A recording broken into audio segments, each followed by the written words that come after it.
নিজামের সাথে জাহানারা বেগম এবং নীলুফা খাঁ বাড়ির অন্দরমহলে প্রবেশ করে। মালেকা বেগম জাহানারা এবং নীলুফা খাঁকে হাসি মুখে একটি ঘরে নিয়ে এসে বসায়। মালেকা বেগম নানা রকম গল্প জুড়ে দেয়, যার এক পর্যায়ে তিনি বলেন, শুক্রবার বিয়া শেষ কইরা একেবারে বাড়ি যাইবেন বেআইন। নীলুফা চমকে ওঠে, সেই সাথে ফরিদা বেগমও। ফরিদা বেগম শরবত নিয়ে দরজার সামনে আসতে আসতে এই কথাটি শুনে থেমে যায়। বিস্ময়ে তার হাত কেঁপে ওঠে। নীলুফা অবাক চোখে তার মায়ের দিকে তাকায়। জাহানারা বেগম মাথা নত করে নেয়। ফরিদা বেগম ধীর পায়ে ঘরের ভেতর প্রবেশ করে। তারপর জিজ্ঞেস করে, কার বিয়ে? মাজেদ এবং নীলুফার। মালেকা বেগম হাসি মুখে কথাটি বলে। ফারিদা বেগম এবং নীলুফা দুজনে অবাক হয়। জাহানারা এত বড় কাণ্ড ঘটাতে নীলুফাকে খাঁ বাড়ি নিয়ে এসে শুনে নীলুফা তার মায়ের দিকে রাগী দৃষ্টিতে তাকায়। জাহানারা নীলুফার ডান হাতে হাত রাখে, ইশারায় তাকে শান্ত থাকতে বলে। ইতিমধ্যে খবরটি সবার কানে পৌঁছায়। মাজেদ খাঁ এবং নীলুফার বিয়ে, তাও 4 দিন পর। লালবানু কথাটি শুনে কেমন বাক্যহীন হয়ে গেছে। সে তৎক্ষণাৎ মাজেদ খাঁয়ের কাছে চলে যায়। মাজেদ খাঁ উত্তেজিত লালবানুকে দেখে ঘটনা আন্দাজ করতে পেরে বলে, চুপচাপ যা হয়েছে তা মাইনা নাও। মাইনা নাও মানে? আপনি তো তখন বিয়া করতে চাচ্ছিলেন, কারণ আমি বাচ্চার মা হইতে পারছিলাম না, তাইলে? মাজেদ খাঁ লালবানুকে থামিয়ে দেয়, তারপর হিংস্র গলায় বলে, কারণ তুই একটা নষ্টা মাইয়া। তোর গায়ে পাপ লাগাইয়া আছে, যার লাইগা তোরে ছুঁইতে আমার ঘৃণ্য হয়। তাই আমার এই সিদ্ধান্ত। আমি কোনো পাপ করি নাই। মাজেদ খাঁ রেগে যায়। সে লালবানুর গলা চেপে ধরে। তারপরে বলে, তোর মতো নষ্টা মাইয়ার মুখ দিয়া সত্যি বাইর হইব না।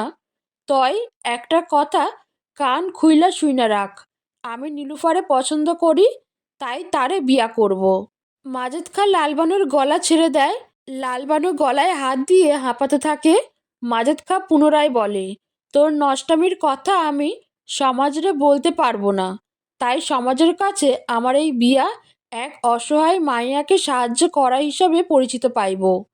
আমি সবাইরে বলছি, রফিক সিকদারের মাইয়াটার বিয়া হইতাছে না, তাই আমি তারে বিয়া কইরা সুন্দর জীবন দিতে চাই, যেটা তুইও রাজি। মাজেদ খাঁ এরপর বেশ কিছুক্ষণ লালবানুকে হুমকি দেয়। লালবানু সবটা নীরবে শোনে, শুধু শুনে যায়, কারণ সে জানে তার কণ্ঠ দিয়ে কোনো শব্দ বেরোলে মাজেদ খাঁয়ের হাত কথা বলবে। এই গর্ভকালীন সময়ে যেটা লালবানুর আর সহ্য করতে পারছে না। মাজেদ খাঁ শেষবারের মতো বলে, তুই বেশি বাড়াবাড়ি করলে তোর নষ্টামির কথা আমি সমাজে ছড়াইয়া দিব, তাই চুপচাপ থাক। এটা বলে মাজেদ খাঁ ঘর থেকে বেরিয়ে যায়। লালবানু সেখানে বসে পড়ে, হাউ মাউ করে কান্না করে দেয়। বাঙালি নারী, যার কাছে স্বামীর দ্বিতীয় বিবাহ অভিশাপের মতো। স্বামী যতই খারাপ হোক, কোনো নারী তার দ্বিতীয় বিবাহ মেনে নিতে পারবে না, কোনো অবস্থায় না। লালবানু মেনে নিতে পারছে না। জাহানারা বেগম নীলুফার গালে থাপ্পড় বসিয়ে দেয়। নীলুফা গালে হাত দিয়ে অসহায় দৃষ্টিতে জাহানারা বেগমের দিকে তাকায়। জাহানারা বেগম কঠিন গলায় বলে, তোরে আমি সবটা বললাম। তুই এই বিয়া না করলে আমার এবং তোর ভাইয়ের কত বিপদ, তারপরও তুই সুলতান সুলতান কইরা যাচ্ছিস। নীলুফা জাহানারা বেগমকে অবাক করে দিয়ে তার পা জড়িয়ে ধরে। কান্না করতে করতে বলে, আম্মা, তুমি আমার সাথে এটা করো না। তুমি তো জানো আমি সুলতানকে ভালোবাসি, তাকে ছাড়া বাঁচতে পারবো না। জাহানারা তার পা ছাড়িয়ে নেয়। নীলুফা বারবার তাকে অনুরোধ করে যাচ্ছে। জাহানারা বেগম শান্ত গলায় বলে, যা হচ্ছে মায়না নেই। সুলতানরে তুই এমনিও পাইতি না। মাজেদ খাঁ তোর লাইগা ঠিক করা পাত্রগণ না তাড়াইয়া দিলে তাগো কারো লগেই তোর বিয়া হইতো। ও আম্মা, তুমি আমার সাথে এমন করছো কেন? আম্মা, তুমি চাও না তোমার মেয়ে সুখী হোক? নীলুফা ভীষণ আবেগী হয়ে কথাটি বলে। জাহানারা বেগম মেয়ের অসহায় কান্নারত মুখোশটির দিকে তাকায়। নীলুফা অসহায় গলায় পুনরায় বলে, আম্মা, আমার কল এভাবে নরকে ফেলে দিও না। আমাকে সুখী হতে দাও। আমি চাই আমার মাইয়ার সুখী থাক। তবে সেই সুখটা আমার পোলার লাশের বিনিময়ে নয়। এই কথাটি বলে জাহানারা বেগম ঘর ছেড়ে বের হয়ে যায়। নীলুফা অসহায় হয়ে বসে থাকে, তার চোখ দিয়ে টপ টপ করে অশ্রু গড়িয়ে পড়ছে। নিজাম ঘরের দরজার সামনে দাঁড়িয়ে অসহায় বোনকে দেখে। সে ধীর পায়ে নীলুফার দিকে এগিয়ে আসে। নীলুফা নিজামকে দেখে রেগে মুখ ঘুরিয়ে নেয়। নিজাম পিছন দিক দিয়ে বোনকে জড়িয়ে ধরে কান্না করে দেয়। নীলুফা অবাক হয়ে যায়। নিজাম বোনকে ধরে কান্না করছে, তার চোখ দিয়ে অশ্রু বর্ষণ হচ্ছে। নিজাম এবং নীলুফা দুজনে নিশ্চুপ, দুজনের চোখে অশ্রু, কিন্তু তাদের কণ্ঠে কোনো শব্দ নেই। একদিকে নিজামের অসহায়ত্ব তার কণ্ঠ দিয়ে শব্দ বের করতে দিচ্ছে না, অন্যদিকে নীলুফা তার ভাইয়ের অসহায়ত্ব বুঝতে পেরে তাকে দোষারোপ করে কিছু বলতে পারে না। এভাবে ভাই বোনের মধ্যে কিছুক্ষণ নীরবতা বিরাজ করে। নীরবতা ভেঙে অনেক সাহস নিয়ে নীলুফা বলে, আমি বিয়ে করতে চাই না এই লোকটাকে, তো একদমই না। নিজামের দিক দিয়ে জবাব আসেন না, তার হাতের বাঁধন আলগা হয়ে যায়। নীলুফা অবাক হয়ে ঘুরে নিজামের দিকে তাকায়। নিজাম তৎক্ষণাৎ ঘর দিয়ে বের হয়ে যায়। লালবানু মনমরা হয়ে বারান্দায় বসে আছে। নিজাম এসে তার পাশে বসে। নিজামের উপস্থিতি বুঝতে পেরে লালবানু বলে, এইখানে কি? যাও বোনরে বিয়া দাও, ভালো ঘর ভালো বর, বিয়া দাও বোনরে। নিজাম জবাব দেয় না। লালবানুর চোখ দিয়ে অশ্রু গড়িয়ে পড়ে। নিজাম লালবানুর চোখ দিয়ে গড়িয়ে পড়া সেই অশ্রুর দিকে তাকিয়ে শান্ত গলায় বলে, আমারে মাফ কইরা দাও। লালবানু নিজামের দিকে তাকায়, তার চোখে মুখে অসহায়ত্ব দেখা দিচ্ছে।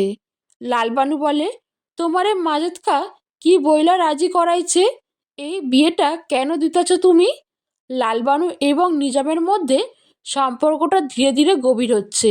যেখান থেকে সম্পর্কে আপনি ভাব কেটে গিয়ে তুমিতে নেমে এসেছে, যে জন্য লালবানুর তুমি সম্বোধনে নিজাম ঘাবড়ায় না। নিজামের নীরবতা দেখে লালবানু পুনরায় জিজ্ঞেস করলে নিজাম বাধ্য হয়ে বলে যে, যতটা ভাবে ভয় দেখাইয়া অত্যাচার কইরা বিয়ার রাজি করানো যায়, ঠিক তেমনভাবে রাজি করাইছে। লালবানু অবাক হয়। নিজাম তাকে ধীরে ধীরে সবটা খুলে বলে। মাজেদ খা কীভাবে প্রাণের ভয় দেখিয়ে তাদের বাধ্য করেছে এই বিয়েতে রাজি হতে। নিজাম ম্লান হেসে বলে, কেউ যায় না শুই না নিজের বোনরে এমন এক অমানুষের হাতে তুলে দেয় বলো? নিজামের এই প্রশ্ন শুনে লালবানু তার দিকে তাকিয়ে স্তব্ধ হয়ে যায়। নিজামের চোখে অশ্রু, সে কান্না করছে। নিজাম হঠাৎ লালবানুকে চমকে দিয়ে হাউ মাউ করে কান্না করে দেয়। সে কান্নাজড়িত কণ্ঠে বলে, আমারে মাফ কইরা দাও লালপরি, আমারে মাফ কইরা দাও। লালবানু নিজামের কান্না দেখে নিজের কষ্ট ভুলে যায়। সে নিজামকে সান্ত্বনা দেওয়ার চেষ্টা করে, কিন্তু বাস্তবতা হলো এই পরিস্থিতিতে নিজামকে সান্ত্বনা দেওয়ার মতো ভাষা লালবানুর নেই। আলতাফ ফরিদা বেগমের পাশে বসে তার মাথাটা নিজের কাঁধে রাখে। ফরিদা বেগম অবাক হলেও বাধা দেয় না। আলতাফ শান্ত কণ্ঠে বলে, লালবানুরে মারার ইচ্ছাটা এখনও আছে? ফরিদা বেগম জবাব দেয় না। আলতাফ ম্লান হেসে বলে তাকে, এইভাবে কিছু পাওয়া যায় না, এতে শুধু পাপ বাড়ে। ভালোবাসা বুঝি অপরাধ? আমি ভালোবেসে এত বড় অপরাধ করলাম? ফরিদা বেগমের এই কথাটি শুনে আলতাফ খাঁ চুপ করে যায়। বেশ খানিকটা সময় নিয়ে বলে, তোমার জীবনের সবচাইয়া বড় ভুল হইল আমারে বিয়া করা। সেই দিন বিয়াটা না করলে হয়তো আজ এত কিছু হইতো না, তোমার গায়ে এত পাপের দাগ লাগতো না। ফরিদা বেগম আলতাফের অসহায়ত্ব বুঝতে পারেন। বিবাহিত জীবনে এত বছর পর তার মনে হচ্ছে আলতাফ কোনো ভুল করেনি। যা হয়েছে তাতে তো তার কোনো দোষ নেই, সত্যি দোষ নেই। নীলু, সুলতানের চিৎকার শুনে নীলুফা ঘর থেকে বের হয়। খাঁ বাড়ির সদর দরজা ভেতর থেকে দেওয়া। বাইরে সুলতান দরজা ধাক্কাচ্ছে আর বলছে, নীলু। একঘর লোকের সামনে সুলতান নীলুফাকে জড়িয়ে ধরে। নীলুফা কান্না করে দেয়। সুলতান রাঙা গলায় বলে, নীলু, এইটা কি শুনছি? তোমার বিয়া? নীলুফা জবাব দিতে পারে না। মাজেদ খা এই ঘটনা দেখে নিজামের উদ্দেশ্যে বলে, এইটা কি হইতাছে? নিজাম তৎক্ষণাৎ সুলতান এবং নীলুফাকে আলাদা করে। সুলতান নিজামের হাত ধরে অনুরোধ করে বলে, নিজাম, তোমরা এইটা করতে পারো না। আমি নীলুরে ভালোবাসি, নীলু আমারে ভালোবাসে। তোমরা আমাকেও আলাদা করতে পারো না। এই বেয়াদব ছোকরা, তুই জানিস তুই কি বলতাছিস? তুই খাঁ বাড়িতে আইয়া মাজেদ খাঁয়ের সম্মানে আঘাত করতেছ। এটা বলে মাজেদ খাঁ একটি থাপ্পড় বসিয়ে দেয়। সুলতান মাজেদ খাঁয়ের থাপ্পড়ের জবাবে নিজেও থাপ্পড় বসিয়ে দেয়। তারপরে রাগান্বিত গলায় বলে, কুত্তা, তোর বুইড়া বয়সে ভীমরতি ধরছে? দুইটা বিয়া কইরা হয় নাই, এখন আবার বিয়া করতে চাইছো? এটা বলে সুলতান মাজেদ খাঁকে ধাক্কা দিয়ে ফেলে দেয়। সবাই হতভম্ব হয়ে যায়। সুলতান গিয়ে জাহানারা বেগমের পায়ে পড়ে। তারপরে বলে, চাচি, তুমি তো আমারে কইয়াছিলে তুমি আমাগো মাইনা নিবা, তাহলে এখন গ্রামে মাজেদ খাঁয়ের লগে নীলুর বিয়ার কথা ছড়াচ্ছে কেন? ও চাচি, বলো না। সুলতান বাড়ি যা, নীলুফার বিয়া ঠিক হয়ে গেছে, ওরে ভুইলা যা। জাহানারা বেগমের কণ্ঠে এমন কথা শুনে সুলতান আবেগী কণ্ঠে বলে, চাচি, এর চাইয়া তুমি আমারে মাইরা ফালাও, আমি হাসতে হাসতে তোমার হাতে মরতে পারবো, কিন্তু নীলুরে ভুলতে পারবো না। আমাগো আলাদা কইরো না চাচি, তুমি আমাগো বিয়া দিবা বলছো, তুমি এখন এইটা করতে পারো না। এবার সুলতানকে সঙ্গ দেয় নীলুফা। সে জাহানারা বেগমকে উদ্দেশ্য করে বলে, হ্যাঁ আম্মা, তুমি আমাদের কথা দিয়েছিলে আমাদের বিয়া দিবে, এখন তুমি আমাদের আলাদা করতে পারো না। ঘরের মধ্যে এমন নাটক দেখে মালেকা বেগম চিৎকার দিয়ে বলে, মাজেদ, এইসব কি হইতাছে? তুই শেষকালে একটা নষ্টা মাইয়া বিয়া করবি? সেই মাইয়ার নাগর আছে, সেই নাগর আবার আমাগো বাড়ি আইছে ওই মাইয়ার লগে নষ্টামি করতে। সুলতান চিৎকার করে বলে ওঠে। সে কঠিন গলায় বলে, এই বুড়ি, মুখ সামলে কথা বল। তুই আমার নীলুরের নষ্টা বলবি না, ও নষ্টা না। যেই মাইয়া এক ঘর লোকের সামনে নাগরের জড়াইয়া ধরতে পারে, সেই মাইয়া নষ্ট না তো কি? সুলতানের রাগ সীমা ছাড়িয়ে যায়। সে মালিকা বেগমকে গালি দিয়ে বলে, তুই এক নষ্টা পোলার জন্ম দিছ, যার কচি মাইয়া বিয়ে করার শখ শেষ হয় না, আবার কোন মুখে অন্য মায়াগ্য নষ্ট কও? নিজাম এসে সুলতানের হাত ধরে, তারপরে বলে, এই কান দিয়া চইলা যাও সুলতান। তুমি এই কথাটা আমারে কোন মুখে বলো? তোমার সামনে তোমার বইনরে অসম্মান করতেছে, তুমি তার প্রতিবাদ না কইরা আমারে চইলা যাইতে বলতেছ। ইতিমধ্যে মাজেদ খাঁ বাইরে থেকে দুজন লোক ডেকে নিয়ে আসছে। তারা এবং নিজাম মিলে সুলতানকে বাড়ি থেকে বের করে দেওয়ার চেষ্টা করে। সুলতান কিছুতেই যাচ্ছিল না। সে বারবার অনুরোধ করছে তার নীলুরে অন্য কারোর সাথে বিয়া না দিতে। সুলতান জাহানারা এবং নিজামের পায়ে পড়ে, শেষমেশ বলে, আমি তোমাগো কাছে ভিক্ষা চাইতাছি, আমার নীলুরে আমারে দিয়া দাও, তারে ওই লোকটার লগে বিয়া দিও না। মাজেদ খাঁয়ের আদেশে অন্য লোক দুজন সুলতানকে মারতে শুরু করে। নীলুফা সবাইকে অনুরোধ করে সুলতানকে ছেড়ে দিতে বলে, কিন্তু কেউ কথা বলে না, সবাই নিশ্চুপ। নীলুফা সুলতানের গায়ে করা আঘাত সহ্য করতে না পেরে তার মাকে উদ্দেশ্য করে বলে, আম্মা, তুমি আমাকে ঠকিয়েছ আম্মা, আমাদের কথা দিয়ে কথা রাখো নাই। আম্মা, সেই অপরাধবোধ থেকে সুলতানকে ছেড়ে দিতে বলো। ও আম্মা, বলো না। জাহানারা বেগম নীলুফার কথা শোনে না। সুলতানকে অমানবিকভাবে মারা হচ্ছে। মার খেয়েও সুলতান বলে, নীলু, আমি তোরে অনেক ভালোবাসি, আমাকে কেউ আলাদা করতে পারবো না। আমি তোরে নিয়ে যাইব, আমাকে কেউ আলাদা করতে পারবো না। সুলতানকে মেরে খাঁ বাড়ি থেকে বের করে দেওয়া হয়। নীলুফা এসব দেখে জ্ঞান হারিয়ে ফেলে। সে অনেকটা ভেঙে পড়েছে। নীলুফা নিজের মা ভাইয়ের নীরবতায় বেশি ভেঙে পড়েছে, সেজন্য জ্ঞান হারিয়ে ফেলে। তাকে ধরে ঘরে নিয়ে যাওয়া হয়। মাজেদ খাতার লোকদের বলে, আমাকে সব লোকগ খবর দে, আজ থেকে খাবারই পাহারা দিব সবাই। লোক দুটো মাথা নাড়িয়ে চলে যায়। এতক্ষণ সিঁড়ির কাছে দাঁড়িয়ে সবটা দেখছিল লালবানু। নীলুফার প্রতি সুলতানের ভালোবাসা আর আহাজারি নীলুফার সম্মানের জন্য মালিকা বেগমকে গালি দেওয়া সবটা দেখল। লালবানু বেশ মনোযোগ দিয়ে সবটা লক্ষ্য করছে। নীলুফাকে বিছানায় শুইয়ে দেওয়া হলো। মালিকা বেগম জাহানারা বেগমের উদ্দেশ্যে বলেন, আপনার মায়ের মাথা থেইকা নষ্টামির ভূত নামাইয়া দেন। এই খাঁ বাড়ির বউ হইতে হইলে এইসব নষ্টামি ভুইলা যাইতে হইব। জাহানারা বেগম জবাব দেয় না। মালেকা বেগম জাহানারা এবং নীলুফাকে গালাগালি করেন। তার কথা হলো, মাই মাইয়ারে লাই দিছে, বইলাই তো সে নাগর ধরছে, নইলে নাগর ধরে কেমনি। জাহানারা বেগম নীরবে সবটা শুনে, তার জবাব দেওয়ার মতো ভাষা নেই। নিজাম বনের এক পাশে বসে আছে, সে সবটা শুনে যায়। সে তার মায়ের চেয়েও অসহায়। নিজাম এসে ফরিদা বেগমকে আড়ালে নিয়ে গিয়ে বলে, আপনি যে বিষটা লালপরীকে খাওয়াতে চাইছেন না, সেইটা আপনার ওই মাজেদ খাঁকে খাওয়ানো উচিত, তাইলে যদি আপনার প্রতিশোধ নেওয়া সার্থক হয়। ফরিদা বেগম এটা শুনে নিজামকে একটি থাপ্পড় বসিয়ে দেয়।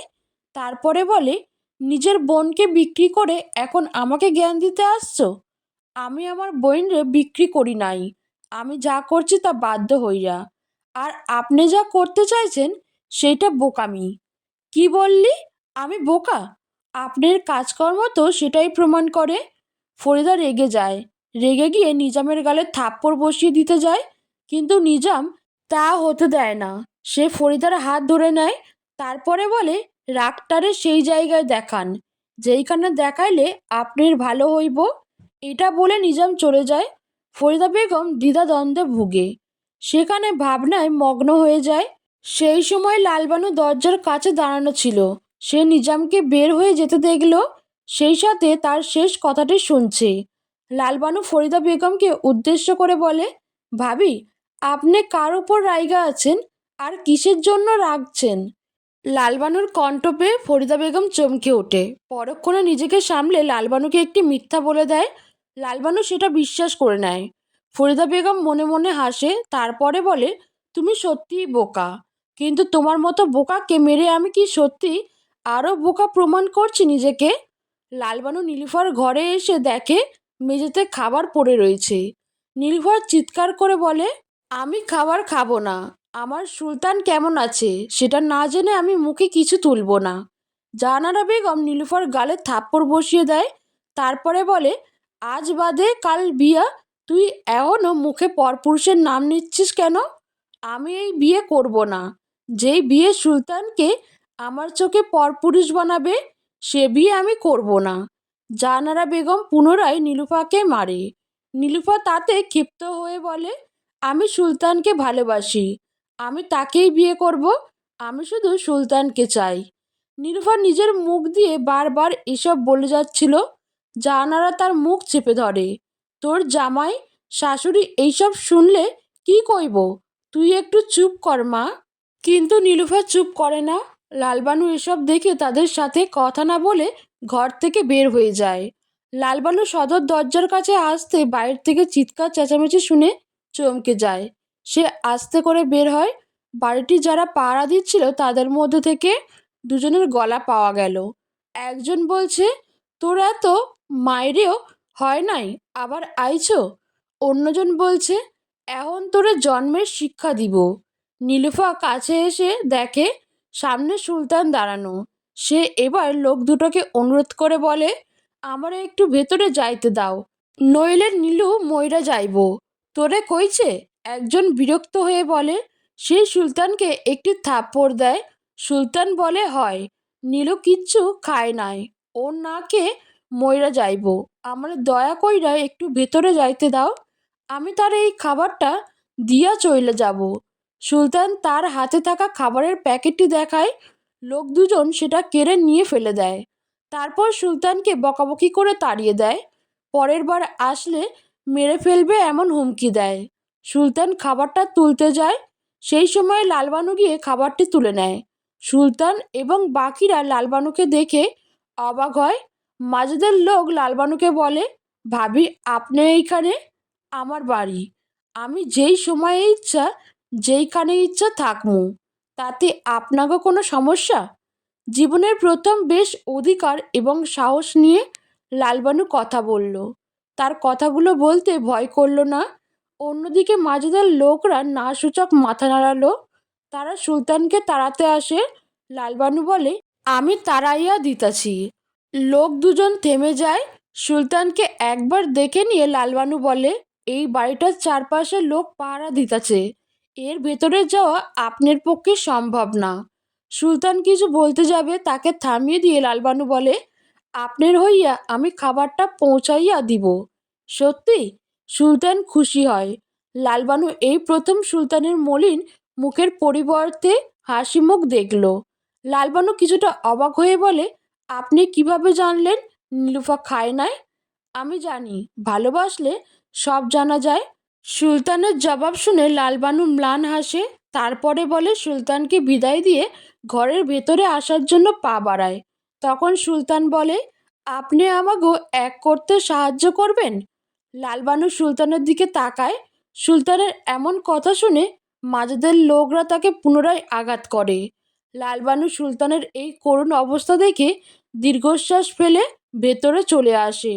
মাজাদের লোকরা সুলতানকে মেরে হুমকি দিয়ে তাড়ায়, পরের বার আসলে জানে মরবে।